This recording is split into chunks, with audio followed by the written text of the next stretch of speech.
Hello and welcome. My name is Stuart Rao, also known as Silvertooth. You are tuned to the Liverpool Connection Music and Football Podcast. It's good, so keep it locked. Hi everyone, welcome to the Liverpool Connection Podcast. I'm your host Daz. This is my music and football episode where I bring on a DJ, musician, producer to talk about the two loves, which are music and footy. My next guest is the new breed, the new crop of DJs coming out of Liverpool. He's been doing it for quite a few years now, but I still call it new breed because, you know, we got to look to like the godfathers of the Liverpool scene, the Steve Parrys, the Youssefs. I welcome DJ producer James Organ to the pod. Welcome, mate. Thank you, Daz. Thanks very much for the epic intro there. I appreciate it. Hope you're well. The great thing is you're a Liverpool supporter as well. It's tough for me to talk to Evertonians just because halfway through they get so bitter, as we all know. Do you want to talk about football first or your music? You lead, Daz. I'm happy to talk about whatever you want. Let's do music first. Okay. I kind of want to know your roots. You know what I usually ask. Did your roots or influences from your mum and dad, their music in your household, did that have any influence on you growing up? Kind of. I'm from like a fairly musical family, but I think with the stuff that I'm producing, it was kind of just crafted from a lot of the stuff that I was listening to myself. Like my stepdad was into the likes of New Order and the Stone Roses and stuff, which I love, and I listen to a broad spectrum of everything. But in terms of like the stuff that I'm making at the minute, you know, I grew up listening to people like Sasha and Digweed and all them, and that was, you know, one of the kind of the crucial kind of driving forces on the stuff that I'm making right now. So yeah, I am from like a semi-musical background in terms of the family, but they're not really into electronic as such. So yeah, my dad listens, as I say, to the likes of New Order and Depeche Mode and all them types of crews. But yeah, I've kind of crafted this sound off my own back, I'd say. Well, I mean, for you, you know, obviously Liverpool, like musically, you know, the Beatles and everything, and then, you know, obviously come 3B was massive, records, and then Cream, you had Voodoo. I know it was a bit before your time. Did you, as we were talking, like, you know, before I recorded, Cream was a big influence on me, but it was more the back end for you. So Circus would probably be the one, right?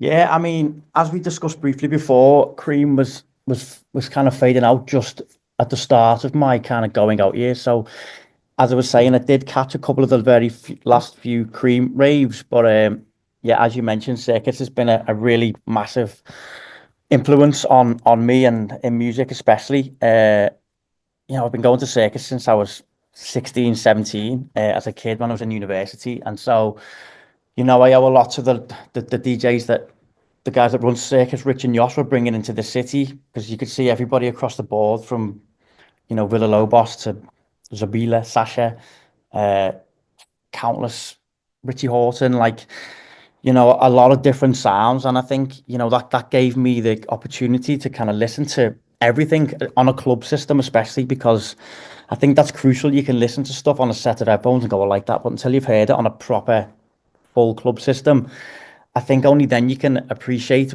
whether you're into that sound or not. And so yeah, Circus was a big one for me. I've been going to them kind of rave for years and years, and then later on started playing for Circus and becoming heavily involved with them guys. So yeah, I'd say they've played a massive part in my musical kind of shaping, if you will. But yeah, them amongst others. The Wales Project as well is another big kind of staple in my going out years. Again, massive venues, big sound system, incredible lineups. I think was, you know, there was so much right on my doorstep in Liverpool. So yeah, I owe a lot to them guys. So is Youssef? I mean, I just can't, like, it's so weird. I was looking through old, like, Mix Mag, and obviously like him and Jay-Z won like Bedroom Bedlam. Yeah. And it's so weird because that's years, and that's 20 plus years ago. So for you, Seth, I mean, for with him, is he one where he puts his arm around you, kind of like the big brother for you?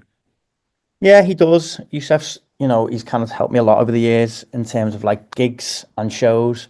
I feel like that like culture of the competition winner has faded out a little bit. I've seen one recently. There's a Paige Tomlinson, who's like a Liverpool local DJ who's doing really well. She's built a career off the back of like a similar thing. I know Yusef was the judge of like a defector competition, and it kind of gave her the visibility to kind of spike above the rest, and then she's gone on and done her own thing off, you know, off the back of that. But she's doing really, really well. She's all over the place now, and I think that was like one of the last few examples of that. But I think with the bedroom bedlam thing, I don't really know much about the competition. I've heard Yoss talking about it a few times, but I think that shot him to like superstardom in terms of the Radio One residency, the Cream residency, and then the Ibiza tours. I always remember that there's like been a few funny stories over the years where this one time we went to Circus, and like back then, we looked up to Yusef as like, as you say, one of the main guys in Liverpool. He ran one of the biggest brands, and it was when he was the resident at Space. We Love Space Sundays, I think it was. And so this one time we went to Circus and we stayed out till the end of the show. And then we got on a flight, not knowing that Yusef was flying on the same flight. We ended up sitting next to him. And at the time, we didn't know each other, and we got talking. But as like young kids, we were made up to be sitting next to Yusef, and who was playing the gig that we were going to. So we were kind of like, having a joke and that on the plane. And I remember we had these like, it was like a DJ mag, and in the DJ mag, it was like a 3D picture, and you needed to wear these 3D goggles in order to see the picture. And I said to Yoss, when you're in the club, I'm going to throw you these shades and you're going to wear them. We had a laugh about it. And then in the club, there's like a video on BRTV where you see me go to Yusef, throw him the glasses, and he catches them and puts them on in the rave. And they were like our prime days of raving before I was kind of a DJ or artist or whatever you will. They were like some of my finest years partying at the likes of Space, and then it would go on to DC10 straight after. It was when I feel Ibiza was at its prime. It was, there was no like laws on, like the clubs have to finish at a certain time and stuff now, or like alcohol laws. I think it's changed the landscape a little bit. But back then it was anything goes, and it was amazing. It was so many good times. Well, did he get you in for free? No, he didn't. Oh. To be honest, I know we do that for us now, but back then, we kind of went our own separate ways and met in the club. But that was when, we'd scrape together our last like kind of 200 quid, and we'd make 200 quid last for 3 or 4 days in Ibiza. But now that wouldn't even get you around. It's like the prices over there are ridiculous. It's just anywhere you go, it's kind of outpriced itself, I think. One of the clubs that I've been playing for recently, Jaguar. We did a summer last summer for Franky label, Shen. That's one of the kind of last few real underground clubs for me, who kind of pride themselves and drive more about the music and the dance floor rather than, the VIP culture or the kind of the booth culture. Like, it does have booths, but they're kind of like out the way of the dance floor. You can see they're around the dance floor, but you can't really see them. And I think that's a really good thing to have in a club over there, because, as we know, a lot of clubs over there now are kind of massively driven by that. And so to have Chinois that isn't, I think that's a really cool thing still. So, I mean, there is still life in Ibiza for me, but I just think a lot of the clubs are going to outprice themselves, and people are looking at other options, which is a shame. Yeah, it is. I mean, I remember going in, the late 80s with the family, and then going in the 90s, but, with all my mates, and it was cheap as chips, Yeah. And Yeah. there was just this, there wasn't this stigma of like what you look like. Who cares? Because you're going to sweat. Yeah. Because it's called dance music for a reason, right? Not Exactly. around with a phone music, which Yeah. that's a Changed big. a lot, hasn't it? It has, and I always talk about this with guests, and without trying to sound like an old fart for me, I mean that's the whole thing is capture.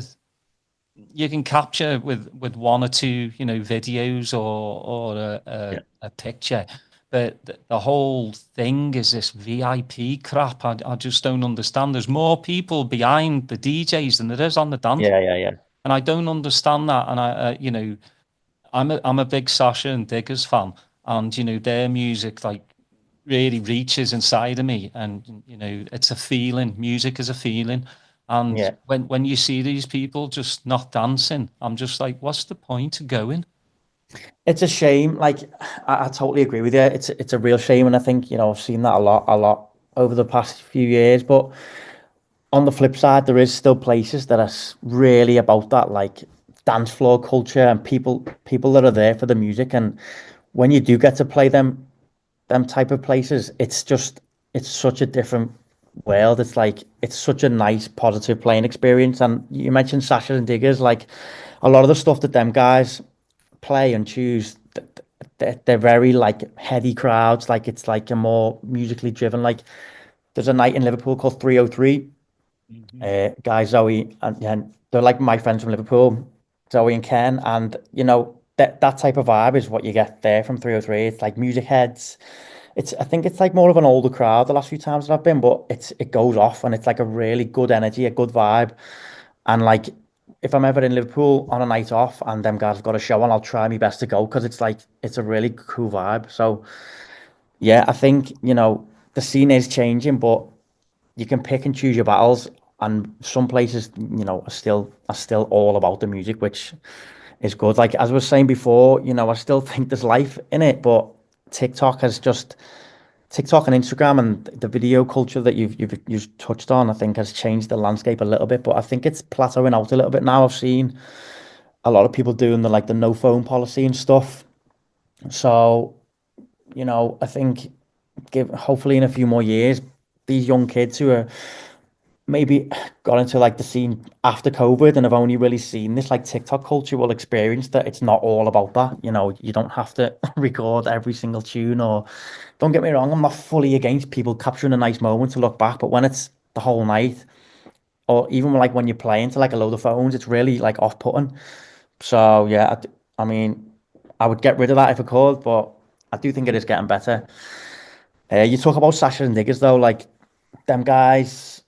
I kind of I looked up to Sasha for so many years, and then when I finally got that EP locked, I felt like I was really entering into a musical realm that I'd kind of aimed to be in for so many years, and it was like off the back of that like Transmit EP, I started to get like better shows, and the next few releases that followed were also in that kind of path. So I feel like he opened a lot of doors for me with that EP. So yeah, that was like the entry point for me into that like melodic progressive realm, if you will.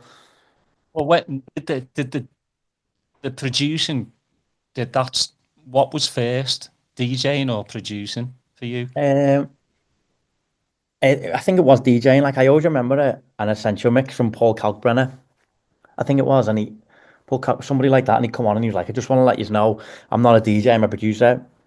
And the mixing was like a bit shoddy or something. But I think the fact that he kind of led with that shows that he's like proper. He's like a proper producer. But I'd be lying if I said I was into production first. I was always like into DJing and like I was so hungry to play.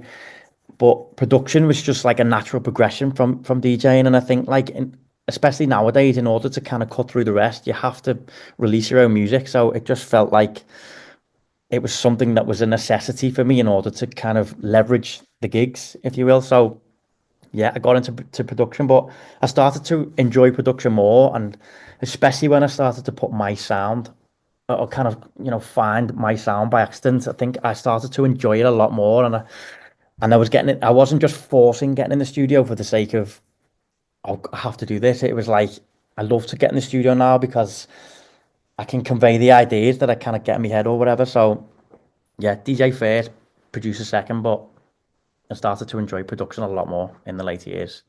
Well, it's crazy. Like you've been on Sasha's label, USEP's, Franky was, you know, I mean, all these big hitters. So for your Transmat, did you have Sasha's label like in your head, like I want to make a track to go on that label? Yeah, it was a weird story. I kind of like I've been sending Sasha demos for years, and he would never see them because he probably just gets so much sent to him. I was just like cold emailing them, and I actually went via one of the guys from Circus, Rich McGuinness. I said to him, "Look, can you do me a favor? Can you put this in front of Sasha? I just need him to play the demos." And he was like, "I'll do a favor for you, no problem." And he emailed Sasha, and Sasha kind of emailed me back and took Rich off copy and was like, "I really love these. They're not going to work for the label, but do you mind if I spin?" It was track 4 on the EP, the one that I thought wasn't the strong one. He was like, "Do you mind if I spin Transmit in my sets?" And I was like, "Yeah, by all means. Like, I'd love for you to do that. Like, kind of vibe." And then Like you're gonna say no. and I always thought that was like a really nice thing for him to kind of ask that, given that he wasn't going to sign. But so anyway, like 3 4 months later, like a load of young kids were messaging me, and they would say, "Oh, you know, is this your record Transmit? Sasha's been rinsing it all over Europe. We follow him everywhere, and he's been opening the sets with this record Transmit." And I started to find loads of videos of like it's like it just starts off with just like a kick and bass. It's just really subby at the start, and it's obvious. I didn't even think of it like that, but it's a perfect intro record.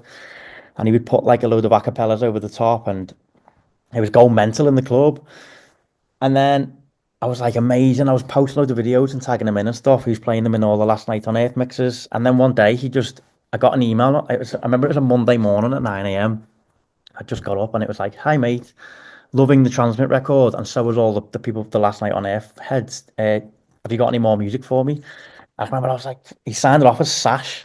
And I was like, "Lads, got an email from Sash." Like, I don't know whether it was a typo or whether he meant to do that, but so anyway, I started to make more and more music, and I think I sent him like 4 or 5 demos, and he kept knocking like batches of tunes back. And the very final batch, I remember thinking, if he says no to these, then it's not meant to be. I'll just leave it. And on the final batch of demos, he come back and he was like, "Perfect, these are great, let's do it." And it ended up coming out as a 4-track EP, and then it was kind of like I was struggling to get responses from labels before that. I remember sending demos to a lot of people and hearing nothing back. And then all of a sudden, after the Transmit EP, everybody else was coming back and signing EPs, asking for remixes. And it was just kind of like, it leveraged me a little bit. And I don't know whether it was coincidence or whether people had seen that I feel like Sasha's ears are very tuned in and people respect what he listens to.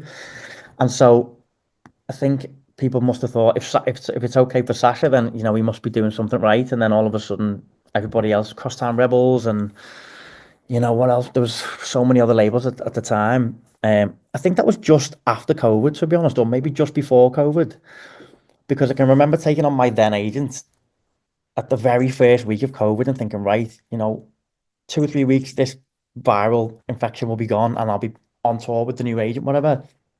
And then it was like, I think it was 2 years, right? To like a year, 2 years, and by the end, I felt like I had to start from scratch. It was the whole bubble had kind of just fizzled out, and it was right, we're starting back again. So we had to rebuild it back up. But I remember like during COVID, there was a lot of like the Crosstown Rebels EP come out during that time, and because nobody was DJing out, we couldn't get club videos to promote the release.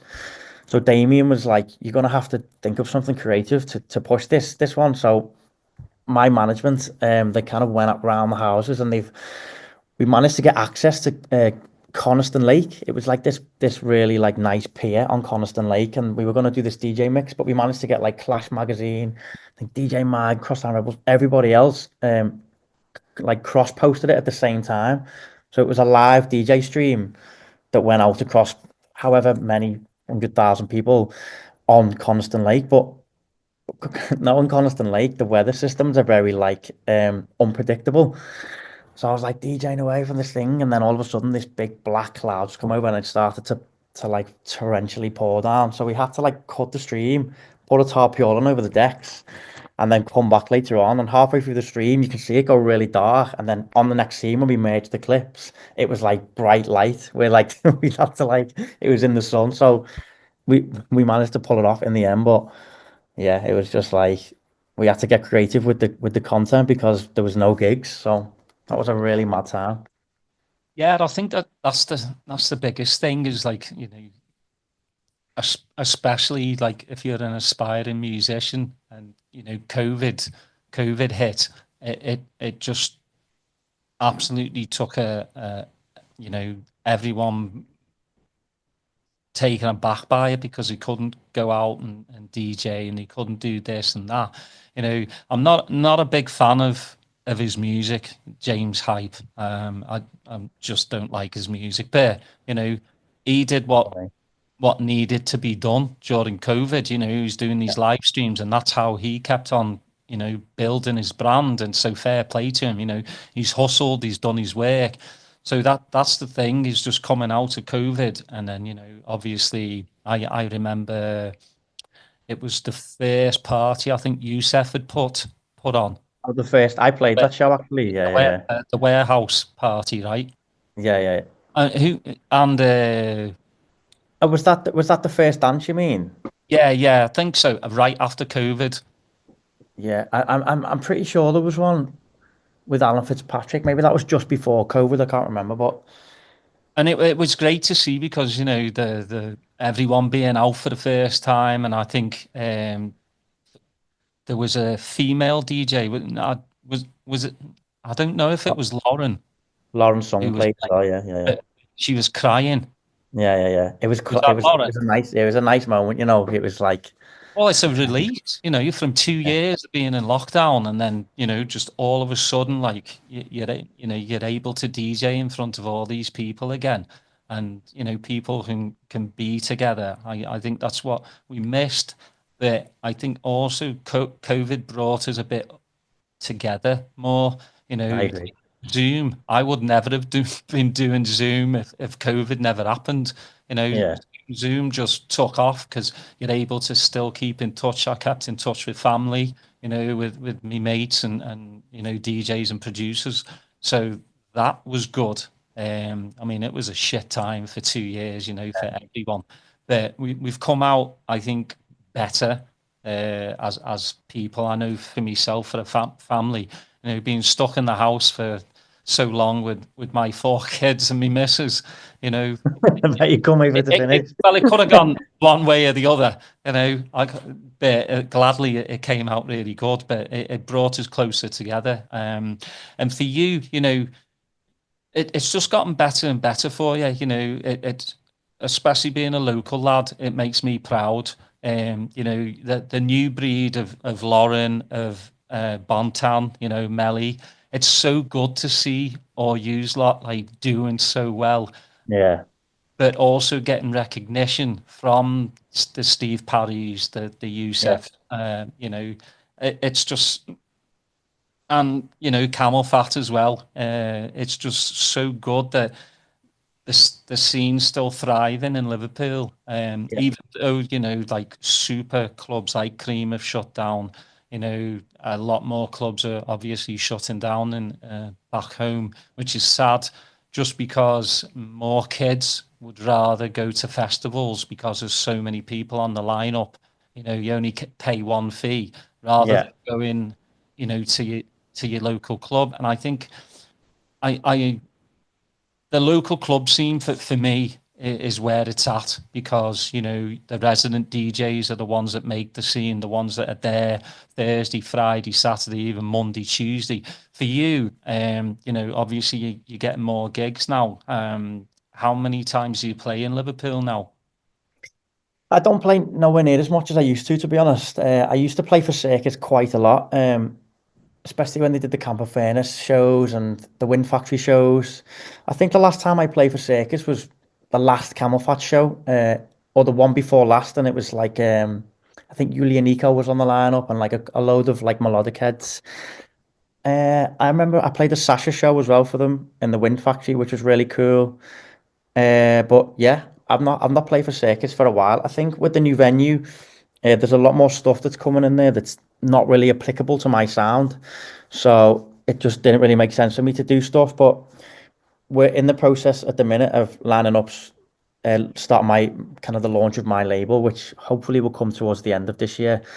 and we're gonna try and do like a launch party somewhere and kind of use that as the springboard for the label and then parties thereon. So I think there's going to be a lot more kind of Liverpool stuff over the towards the end of this year, I'd say, especially. But that's the plan. That's the plan anyway. But yeah, Liverpool is I can't remember the last time I played. I literally can't remember. But Liverpool's a good crowd. It goes off, and when you get them going, I always remember over the years there was like this thing where Scousers would do, and it was like Scousers are like often too cool for school, and there'd be like an imaginary line where like they wouldn't go to the front of the club, and then I don't know what will happen to that, but it doesn't happen anymore. People have just kind of started letting loose again. I think maybe post COVID, people were just a bit like forgot how to rave or something. But I always remember the the imaginary line, and you'd have to be like, "Come to the front." It's not a school disco kind of vibe. But yeah, I've been to some. One of the last good raves that I went to as a punter in Liverpool was for a night called For the Record, and it was the guys Horse Meat Disco, they play like funk and soul and stuff, and it was just like such a good energy, such feel good vibes. They had like the disco ball, and there was like no phones that we discussed before, like full of good looking people. It was such a great party. I remember coming away thinking, "Fuck, I've not had that much of a good night in a club for years." So yeah, like hats off to them guys. They're doing it proper. I think that's good though, because you know it's nice to hear that you go out, because a lot of DJs and producers are homebodies, or DJing is kind of their work. Yeah, yeah, So yeah. the only time they're going to go to a club is when they're playing. So it's nice to hear that you go out, and I think people DJs still need to go out, because you still need to hear Of what's course, like 100%. what's the freshest stuff. And plus, like, it's always nice to go to a different kind of night as well, Yeah, like you said, exactly. a disco and funk. I mean, who doesn't like disco and funk? Yeah, I know exactly that. I feel like I don't really do that enough. I remember there was one time where I went to like a crosstown. I wasn't on the show though. I went to a Crosstown Rebels party at Fabric, and I can remember being up in room one sober, watching these guys Bedouin, and they were playing really deep, really chuggy, really melodic. And I remember getting like real goosebumps on the dance floor, like sober, thinking, "Oh, I can't wait to get back in the studio and try and replicate the sounds that these guys are playing. I'd not seen them before."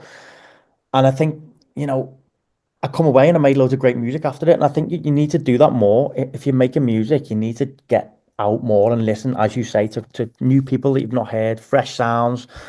Even like a cool movie soundtrack can inspire you to make some cool stuff.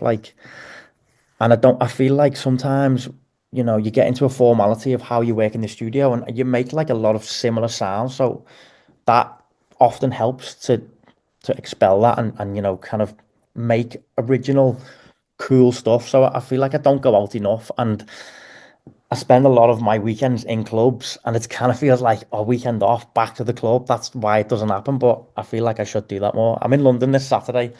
I'm gonna try and check out a few different things over there and see if we can get back on the horse. Well, you cite Steve Lawler as a massive influence as well, and Yeah, for me, the Lights Out mixes just absolutely took it to a new level. I mean, Danny Tenaglia for me, that dark tribal. tribal. Yeah, yeah, yeah. You've got Steve Lawler that put his own, touch to it. What is it about Steve? I mean, I can say you never know what you can get with Steve. You Yeah, can't really pigeonhole him, and I think that's yeah, really good about DJs and producers, is never be pigeonholed, because once you are, I think you're kind of a little bit fucked, especially yeah, if yeah, yeah, yeah. you're Yeah. coming up in the ranks. So what's your perspective on that? Well, Steve, it was a big influence on my sound, and as you touched on it briefly, it was the tribal aspect of what I used to play. I remember watching videos when I was trying to learn to make music. They used to have what was called the flight arena or the flight area at Space, when they do like on the opening and closing parties. They'd have the massive, area where the planes would fly over, and Steve Lawler would often play the closing set there. And the stuff that he play was just it stuck with me, and I always remember thinking, oh, them like congas or them like little tribal shakers that he plays. I'm like, what is that sound? And I was just trying to find what that was at the time. And then I think over the years, that just listening to them mixes and what he was playing, and even his releases back then, you know, they've still have like a lasting effect on what I'm making these days. Like a lot of my stuff this year that's lined up is very tribal, very like Afro house led with that like melodic tech kind of vibe as well. But yeah, I'm trying to think. There was a mix that I used to play all the time from Steve. I think it was just like a BRTV mix from Space. I used to rinse it, and a lot of the tunes there, I often listen back to them now and think, oh, that is where that idea from that on my tune come from, or blah blah blah. So yeah, Steve was one of the guys who kind of did get me into this over the years. And there was a guy, Davide Squillaci, used to play like a similar sound. He doesn't really play as much anymore, and I don't think he's releasing as much music. But yeah, a lot of them guys over the years would have. I must have been, I think, like 16 or 17 when I was starting to listen to them guys. So that's like what, 15 odd years ago. But yeah, I think Steve lives in South America now, right? I, I I would Yeah, think so because a lot of his videos I see that he's obviously Argentina, Brazil, like he's there like a lot. I mean, I'm pretty sure he moved over there after COVID. I, I don't blame him. I mean, Not a bad beautiful, place to settle, beautiful right? people, you know, fantastic clubs. I mean, the scene over there is absolutely Crazy. insane. Have you played Argentina? No, do you know this the guy Hanan Catania? It was his birthday yesterday. I remember putting a little post on my socials. South America's one place that I was driving home with my agent, being like, "Look, we need to get out there. It's my sound. It's where I need to be, kind of thing." But it's very I think it's very like once you break onto that circuit, you kind of play a load of different shows, but it's just one place that I've not broke onto yet. So that's one this year is like one place that I'm really kind of trying to edge towards.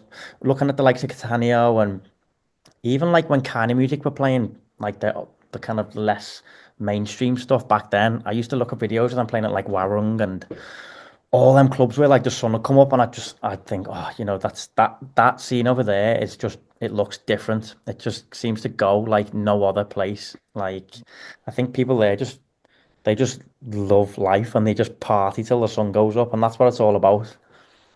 Yeah, there's we're wrong. I've spoken to quite a few people, and they're like, that club just Yeah, yeah, does proper the sound, the people that own it, the music, and then I mean, I think that's. I mean, for me, growing up as well, like DJing, you're just like, I want to do a sunrise session, you know, yeah. They are crazy. where you're just watching everybody peak and you play that one tune when the sun Yeah. rises and you're just like, all right, tick that box off. It So is class. Like it is class. I remember speaking to a couple of Scout guys who we know locally here, Acid Mondays. I don't think they're doing as much, especially as Acid Mondays. Alex Wolfend, his name was, but he was explaining when he played Warung, and he just said that feeling when the sun was coming up, because it's like a long club, and at the back it's like an open.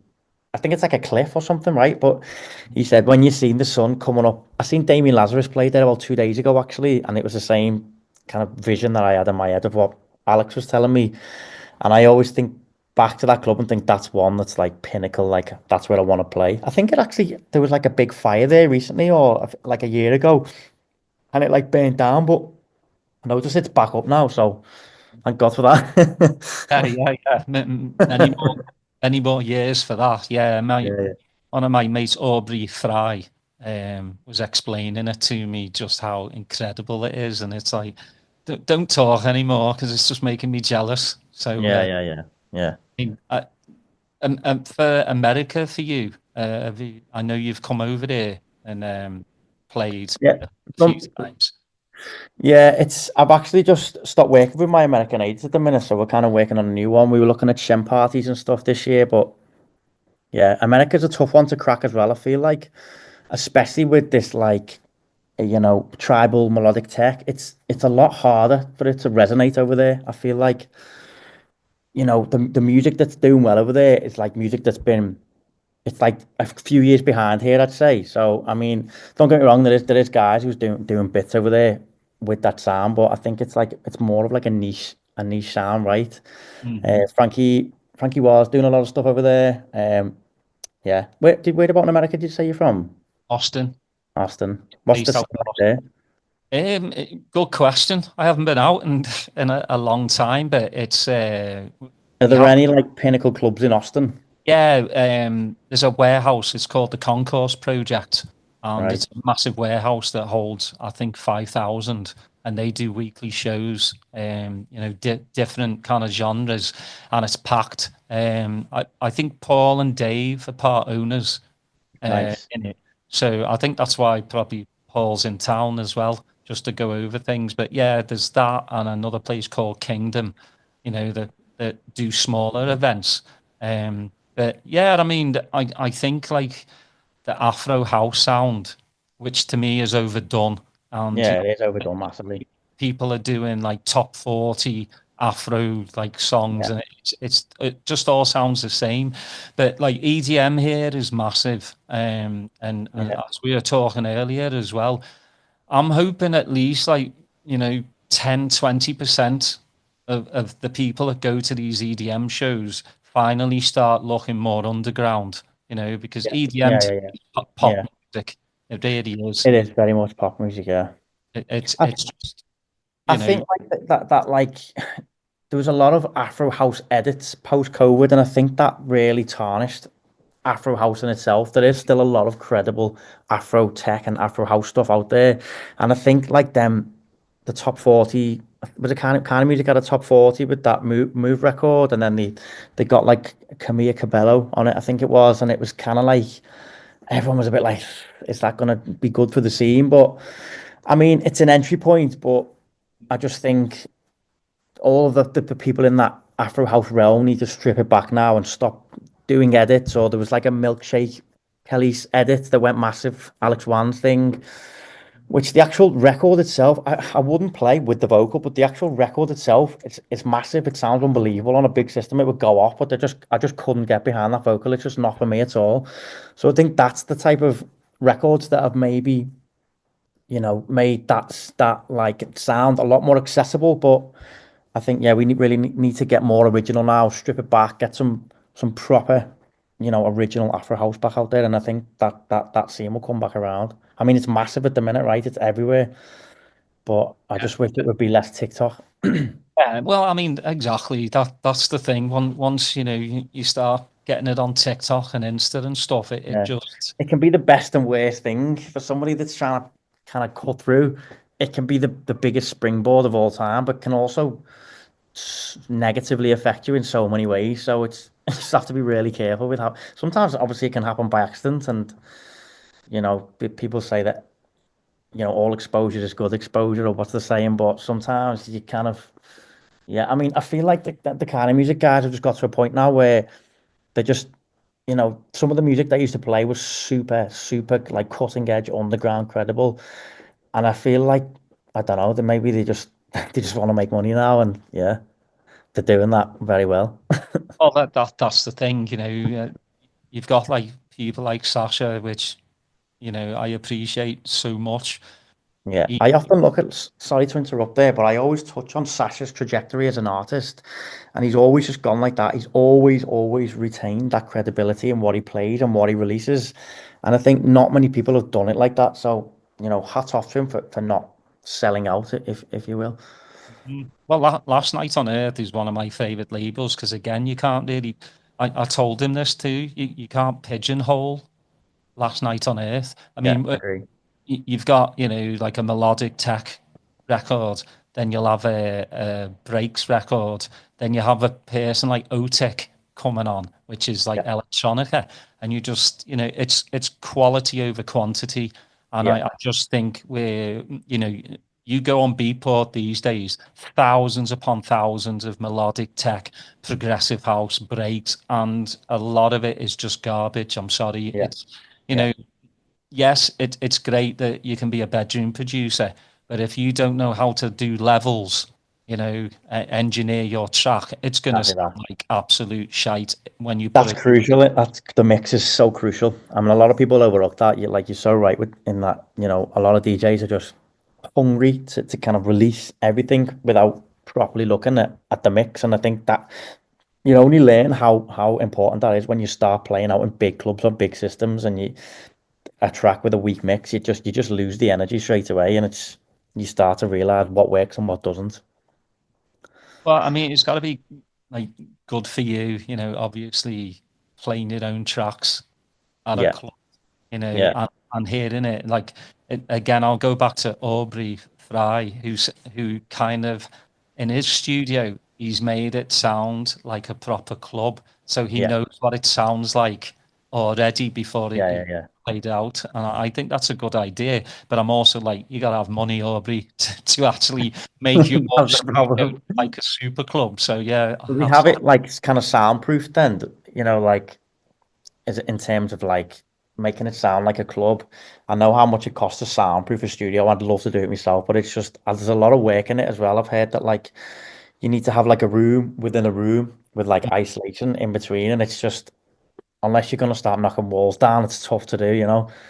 I Exactly. always look at videos of there's like a studio in Devon Analog it's called, and it's like a lot of the massive tracks that have cut through on like Circle Local Records and stuff were all made in that studio by the likes of Scream and I think like you McVicker, but and a load of others have been in there. And the kind of what you do is you pay a bit of money and you stay there for the weekend and you get an engineer and you just sit and make records. But the reason why I got onto it was thinking about soundproof in the room. It's just in the middle of like the kind of wilderness in Devon.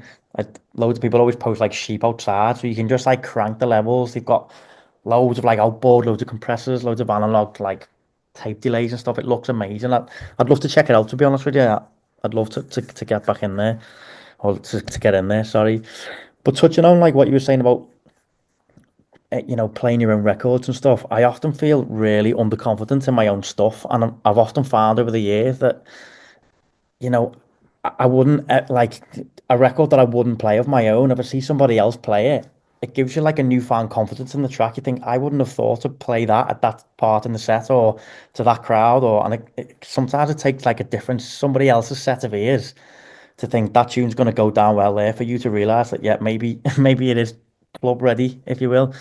Because I used to be really reluctant to play my own stuff, and as I got a little bit more experienced and learned how to properly mix in key and stuff, only then I started to play my own stuff on bigger stages and kind of know when it would be the right time to play that record and stuff. So I still do that. Like I found like a newfound confidence in other people playing my stuff. So I feel like that's nicer watching it go down when somebody else is playing it than when you're playing it. No, and makes 100% sense. Yeah, It's you'll get people like Richie Houghton that basically play all of their own stuff, yeah. and I'm sure it's got to be great when you walk into a club and somebody else is playing your stuff and you're like, oh man, all It is right. it's happened a few times, and I'm just like, oh, I recognize that bass line, or I recognize that hi hat, and it's like, it's a really nice feeling. That to be honest with you. Now, at the start of every year, do you set goals for yourself? Yeah, I do. I've got like a label goals list, and then I've got like a kind of just a general goals list, and we often try and tick them off. This year was a bit of a funny one because I've been, as I say, moving house and stuff, so it's been up in the air a little bit. But one of my goals this year was to sign 5 EPs, and I think I've got 3 of them in already. So touch wood, we keep moving with this trajectory. But do you know what? What I found, I'm making more music at the minute than I have in the last 6 months in a full studio in the house, which is weird because I've got so much analog stuff in there, like synths and everything else. So I think it's taught me that you don't actually need a lot of outboard and hardware to be making music. I've literally just been sitting at a table with a set of Sennheiser headphones and getting some ideas down. So it's kind of changed the way I work a little bit, and it's been nice. It's made me a little bit more productive and a lot more driven. So What I'm what enjoying it. what's your favorite hardware? Do you know there's like a synth that I bought called the MS-20 Mini, and it's like a cheaper synth. It's like a semi-modular bassline synth. I mean, it's not just bassline. That's what I use it for, basslines. And that's when I bought that synth was when I opened up doors to the likes of Last Night on Earth and Crosstown Rebels and what other labels? Franky's stuff. All of the stuff that I made on them labels was on that little synth. And it's, to be honest, I probably know about 5% of what the synth does. I've watched guys like Paranoid London record like modular vocals into the synth and stuff, which is incredible. But I've just been using it for probably like, as I say, 5% of what it does, but it works for me. I layer the bass lines with that synth, and it just fills up a frequency which I couldn't previously fill. It just sounds so weighty and like German aggressive, like gnarly. It's amazing. But I often just chop and change between which synths I use. A lot of the time, I'm quite lazy, and I'm like, synths can often be like a ball like to set up. There's like one little bit of dust can negatively affect them massively. So you need to really look after them. So when I get the new place, I'm going to set up the synths in a way that they're all just kind of fully ready, turned on. So there's no like fucking around when I want to just use them and jam. Like, I always remember Firaz from Ways and Odyssey said to me, he said, when you're in the studio, relax it to max it.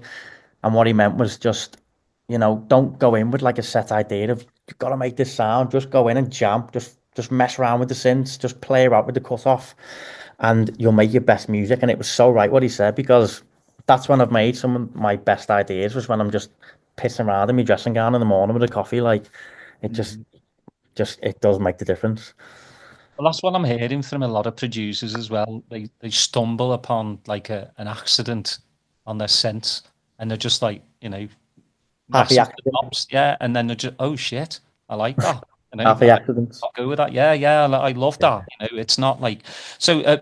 With your studio time, are you like a 9 to 5 person? You're like, all right, I've got to get up. I've got to Yeah. get this I done. I I am very militant with my times, and it's stemmed back from when I went to uni. I studied history at university, and I don't know why, it's just been the same for years. But like, even just at A levels, I always work best at like 7 a.m. really early until about 11 a.m. And then after that point, I just lose track of thought. I don't know what it is, whether it was like my diet at the time or whatever. But I've got that in my head now, that they were like my working hours. So a lot of the music that I've made has been made like post, 6 a.m. until 11 a.m. I'll get up early and just make a couple of ideas in the headphones, and then when the neighbors are all up, I can then put the monitors on and kind of start getting the levels correct and stuff. But yeah, it's, I've tried before when I've like coming off a night out, or I've had a few beers, and I'm making records that I think sound amazing, and then the next morning I wake up and I go, how pissed was I last night? Do you know what I mean? But yeah, generally I'll find that early hours to like mid afternoon is when I've made my most music. But it's not to say that I haven't made tunes out of them times as well. But yeah, Well, I wish you all the best with the music, because I want to get to talk about our favourite football team, Liverpool, just doing absolutely amazing this season. yeah, Um, and I'm sure, you're going to be an honest Liverpool fan. You're not going to be like, new slot was going to come in and he was wow, going to win us everything, because that's a load of bollocks. Anybody tells you that, they're talking absolute cod shit. But yeah, I mean, we had Klopp for 9 years, but I want to go back because I love the pictures with you and your dad, because yeah, yeah, there's nothing like my dad's a rugby fan. He thinks football's, just yeah. Not for him. yeah, not for him. And I just my granddad took me to, when I was 6, so I've been die hard ever since. But for you, like growing up, obviously your dad's a Liverpool supporter. Yeah. When was the first time you went to Anfield?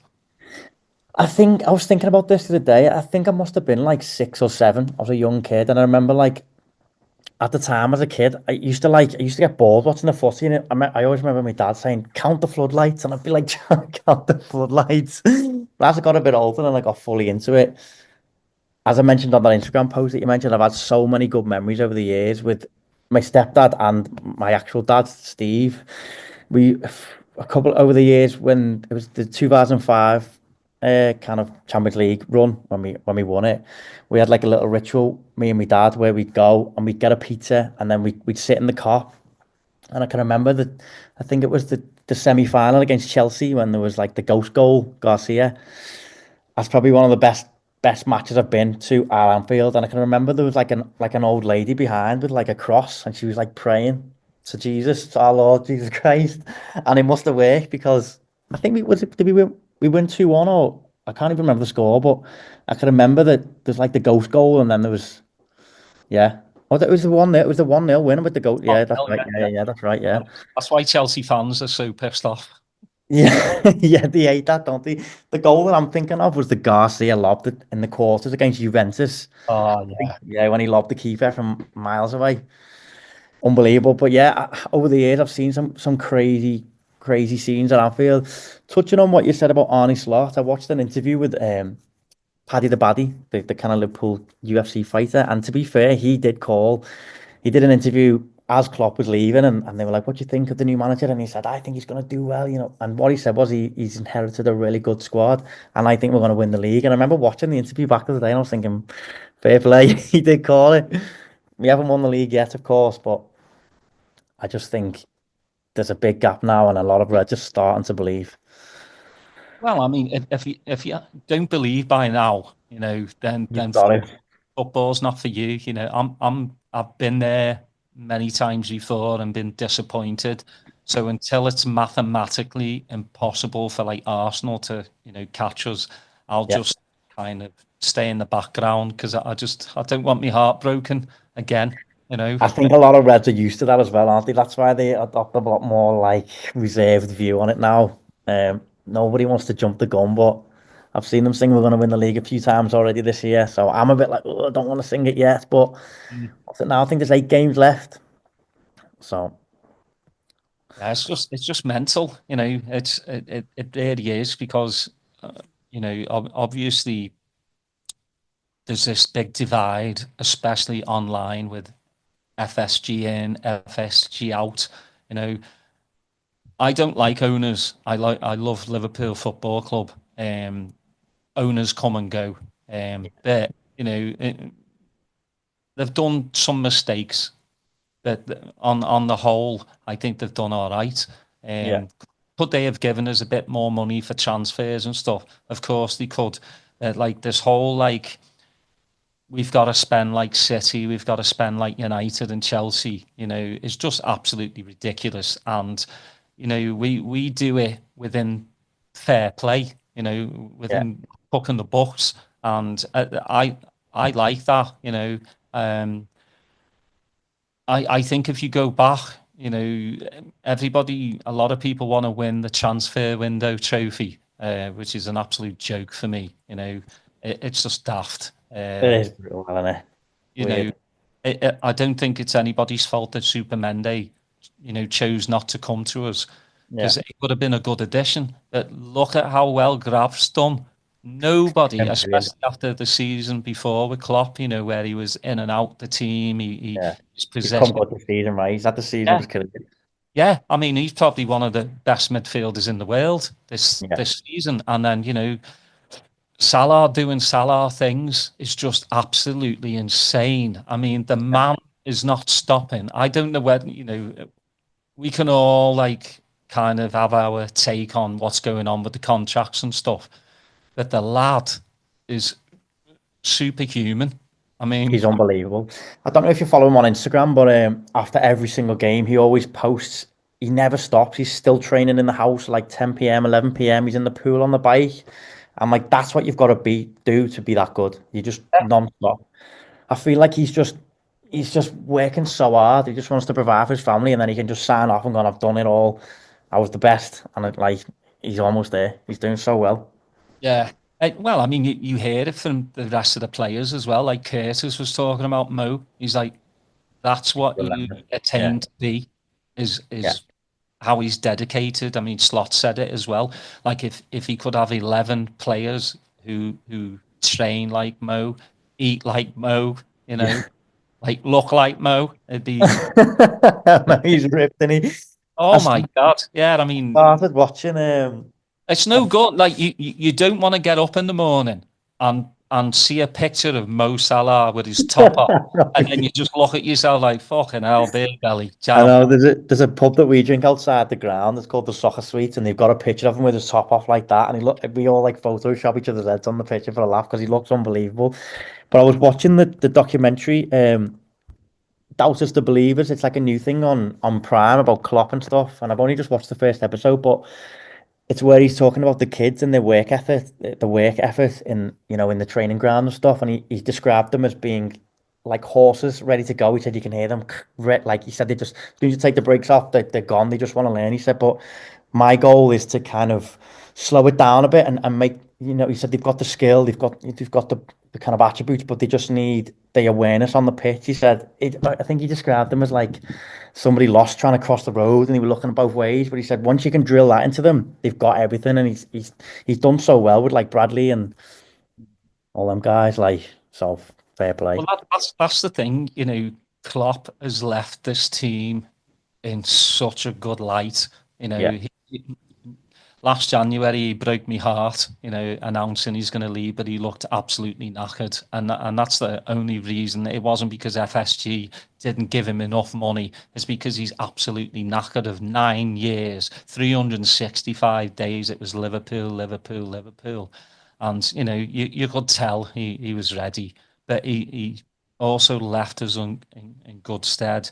And yes, Slot has inherited the squad, but there's like a reinvigoration with this team as well. Robbo said it, like, tactically, Slot has tweaked it. And, when we got heavy metal football with Klopp, now it's a bit more controlled, a bit more possession based. And I like that, I really like that. And Slot, I think one of the things I would probably say about Klopp is he would keep players on the pitch that weren't playing that well. Slot is the opposite.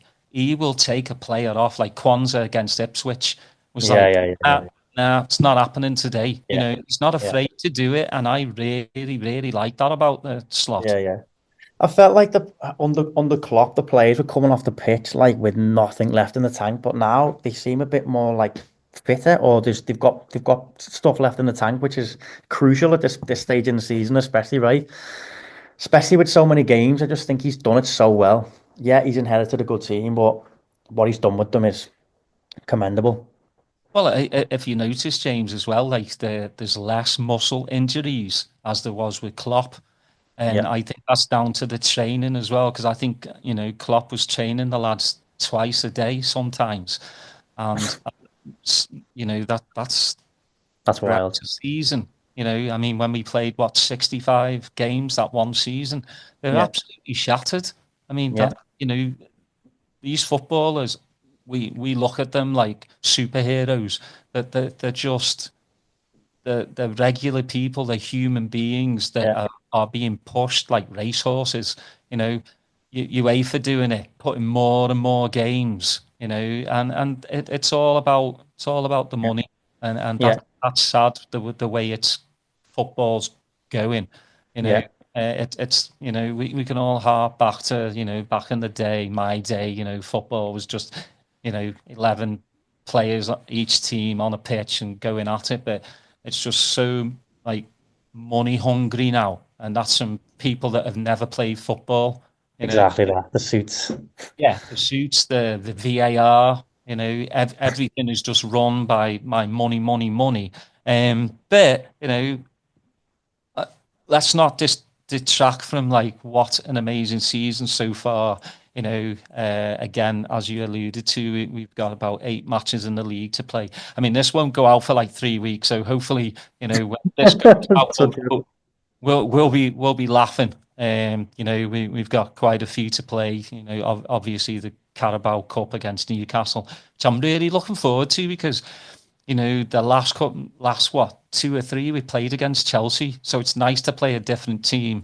And Newcastle without Gordon, now without Lewis Hall, who's out for the season, and Isak looks like he's injured. I mean, again, I can be saying that now, and then in a couple of weeks he's on the pitch. But it's just nice because I like Geordies. They're a bit like Scousers, I agree. I think it's going to be a good atmosphere for sure.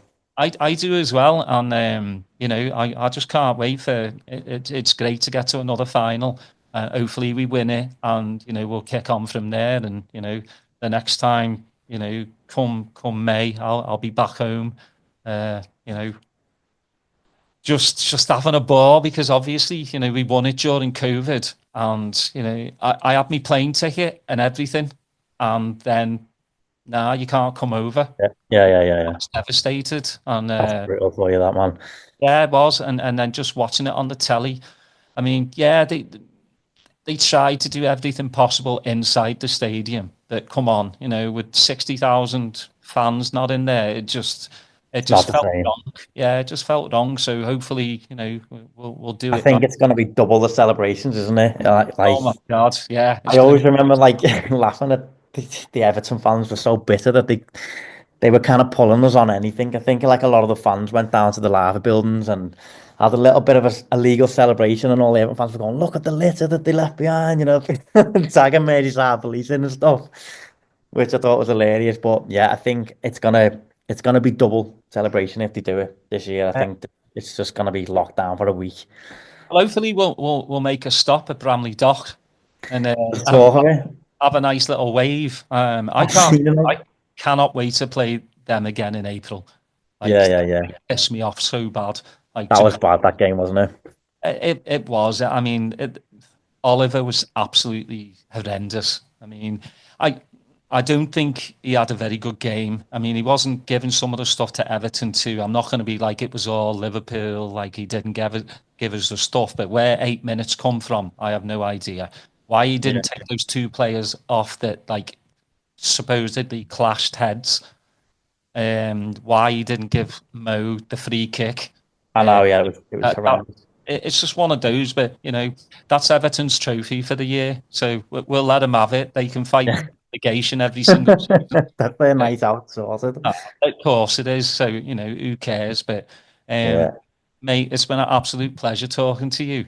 Um, Again, do you have a website? You have that all set up I yet? do have a website, but it's just got my socials on jamesorgan.com. But if you want to kind of connect, hit me up on Instagram. I'm pretty active on there, so that's where I'll be.